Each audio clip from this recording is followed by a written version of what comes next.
आज हल्ला बोल उस सियासत के खिलाफ जो कोरोना जैसी महामारी के दौर में भी देश में देखी जा रही है। जी हां, जिस तेजी से कोरोना का ये संक्रमण दूसरी लहर में पैर पसार रहा है, उससे भी ज्यादा तेजी से राजनीति हो रही है। आखिर कब तक केंद्र सरकार राज्यों पर और राज्य केंद्र सरकार पर ठीकरा फोड़ते रहेंगे? अस्पतालों के बाहर कतारें लंबी हो रही हैं, टेस्ट के लिए लोग दिनों दिनों तक इंतजार कर रहे हैं, शमशान घाटों पर, कब्रिस्तानों में भीड़ बढ़ती चली जा रही है। आज सवाल है कि महामारी से भी भारी ये सियासत आखिर क्यों? डॉक्टर संबित पात्रा, राष्ट्रीय प्रवक्ता भारतीय जनता पार्टी के, हमारे साथ जुड़ रहे। रोहन गुप्ता, कांग्रेस पार्टी का पक्ष रखेंगे। हमारे साथ chairman and managing director Medanta group के डॉक्टर नरेश त्रेहान इस पूरी चर्चा में जुड़ेंगे। हमारे साथ डॉक्टर रवि मलिक जो कि हेड है रेडिक्स हॉस्पिटल के, वो इस पर जुड़ेंगे। लेकिन इससे पहले कि हम चर्चा की शुरुआत करें, आपको यह बता दें कि डॉक्टर नरेश त्रेहान आज जो बोलेंगे उसको बड़े ध्यान से सुनिएगा, क्योंकि प्रधानमंत्री नरेंद्र मोदी के साथ बीते दिन जिन डॉक्टर्स की बैठक हुई आगे की रणनीति को लेकर, उसमें डॉक्टर नरेश त्रेहान शामिल थे। लेकिन इससे पहले कि उनसे हम सवाल पूछे जो आपको सीधा फायदा पहुंचाएगा, तमाम मेहमान हमारे साथ जुड़े हुए हैं। पहले ये रिपोर्ट जल्दी से आपको दिखा देते हैं।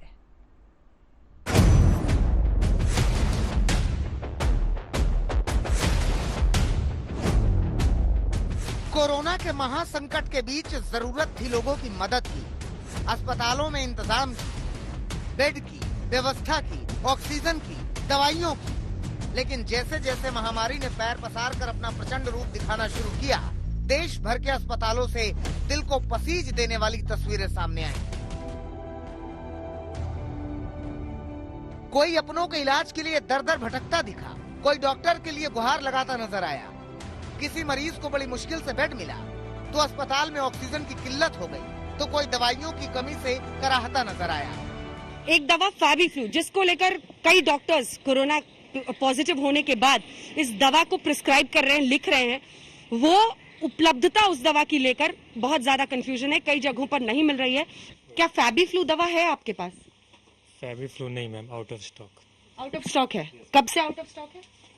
ये मैम काफी टाइम हो गया, 15-20 दिन से ऊपर ही हो गया। अच्छा, और ये लोग आ रहे हैं लेने के लिए, क्योंकि कोविड पॉजिटिव को कई डॉक्टर्स लिख रहे हैं ये दवा? यस मैम, लोग तो काफी लेने आ रहे हैं, बट इवन डिस्ट्रीब्यूटर के पास भी नहीं है, और डिस्ट्रीब्यूटर के पास नहीं है, हमारे पास है। इस मुश्किल घड़ी में जब जरूरत थी साथ आने की, मिलकर मदद का हाथ बढ़ाने की, तो इस आपदा के दौर में भी सियासत शुरू हो गई और असल सवाल पीछे छूट गया कि क्या कोरोना की दूसरी लहर के लिए सरकारें तैयार नहीं थी?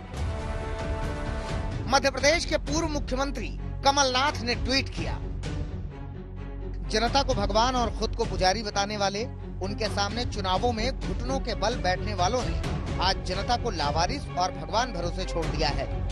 निष्ठुरता, लापरवाही, नाकामी और गैर जिम्मेदाराना रवैये की अब तो हद हो गई है। बेड के साथ ऑक्सीजन की जरूरत है।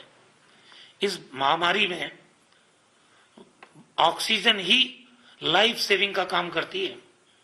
या तो वैक्सीन प्रोटेक्शन करती है, या इंजेक्शंस करते हैं, या ऑक्सीजन। सबसे ज्यादा जरूरत ऑक्सीजन की है। कोरोना के चलते देश पर आई आफत का जिम्मा गैर बीजेपी शासित राज्य केंद्र पर डालकर खुद के इस दौर में अपना दामन बचाने की कोशिश कर रहे हैं। लेकिन केंद्र सरकार कह रही है कि सभी राज्यों को मदद की हर संभव कोशिश की जा रही है।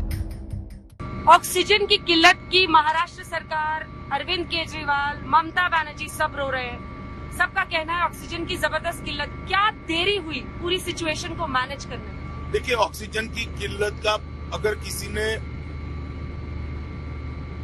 पॉलिटिकल रोना धोना है तो मैं इसको रोक नहीं सकता, परंतु मेरे पास सटीक आंकड़े हैं। डिमांड सप्लाई का गैप बहुत नैरो हुआ है, मगर कमी नहीं। कोरोना के इस मुश्किल काल में सियासत के संक्रमण से देश की राजधानी दिल्ली भी अछूती नहीं है। कभी केजरीवाल बेड की कमी को लेकर केंद्र से गुहार लगाते हैं, तो कभी डिप्टी सीएम मनीष सिसोदिया सामने आकर बेड की संख्या गिनाते हैं, जिस पर अब बीजेपी सवाल उठा रही है। 20 दिन पहले हमारे पास 6071 बेड थे, 6071 बेड्स थे पहले, 6071, और आज हमारे पास में इस वक्त 19,101 बेड हैं। पिछले एक साल में आपने कितने बेड्स इंक्रीज कर दिए? आपको पता है ना कि कोविड खत्म नहीं हुआ था। कितना ऑक्सीजन का आपने स्टॉक रख लिया अपने पास? 600 करोड़ रुपए खर्च किए हैं पिछले साल में, आरटीआई में दिया है कि 600 करोड़ रुपए अपने ऐड पे खर्च किए हैं। 600 करोड़ रुपए इस वक्त पे, ये सवाल कौन पूछेगा? कोरोना मरीजों के इलाज के संकट के बीच नई सियासत अब लॉकडाउन को लेकर भी शुरू हो गई है। केजरीवाल ने दिल्ली में तालाबंदी का ऐलान किया तो हजारों मजदूरों का पलायन शुरू हो गया। अब यूपी सरकार आरोप लगा रही है कि केजरीवाल ने गरीबों को उनके हाल पर छोड़ दिया है। क्या आप लोगों ने सोचा उन लॉकडाउन करने के समय कि इन लोगों को राशन दिया जाएगा? क्या आपने सोचा क्या उनको कुछ एक प्रकार से पेंशन कुछ दी जाएगी हफ्ते भर की, जो रोज मर्रा की जिंदगी को जीते? आपने कुछ नहीं सोचा।